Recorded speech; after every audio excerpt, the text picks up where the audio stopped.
నేను అనుకున్నాను, నువ్వు అనుకున్నావా? ఎస్ఆర్హెచ్ బ్యాటింగ్ ఇంత బలంగా ఉందని నేను అనుకున్నాను, నువ్వు అనుకున్నావా? ఉప్పల్ స్టేడియం మ్యాచ్ చూడు, హైలైట్స్ పెట్టుకొని చూడు, ఎందుకంటే అంత ఒక్క కొట్టుడు కొట్టారు మామూలుగా. ఓ పక్క ఓపెనర్లు 200 స్ట్రైక్ రేట్తో ముందుకెళ్తే మధ్యలో వచ్చాడు భయ్యా. ఓ పక్క ముంబై వాళ్ళు వదిలేసుకున్నారు భయ్య మనోని మాత్రం. ఆ కసి ఒకటి, టీమిండియాలో చోటు కోల్పోయాడు ఆ కసి ఒకటి, అండ్ తన అగ్రిమెంట్స్ కూడా అన్నీ క్యాన్సిల్ అయిపోయామాట అదొకటి.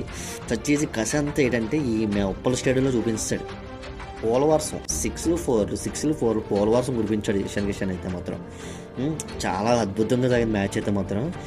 ఇలాంటి మ్యాచ్లు జరిగితేనే అసలైన ఐపీఎల్ ఏంటో తెలుస్తుంది అన్నమాట. 2025లో ఫస్ట్ సెంచరీ చేసిన మనగాడు ఎవరంటే ఇషాన్ కిషన్. మరి మీకేమనిపించిందో కామెంట్ చేయండి. ముంబై వాళ్ళు మాత్రం బాధపడకండి. నేను బాధపడుతున్నాను, నేను ముంబై ఫ్యాన్ కానీ బాధపడుతున్నాను, ఎందుకు వదిలేశారు ఆయన అలాంటి ప్లేయర్. ఎనీవే నేనైతే చాలా హ్యాపీ. 280 పరుగులు చేశారు. మరి రాజస్థాన్ రాయల్స్ ఎంతవరకు చేరుకుంటారో చూద్దాం. వాళ్ళు ఎంత కొడతారో చూడాలి కదా. ఎనీవే జై హింద్.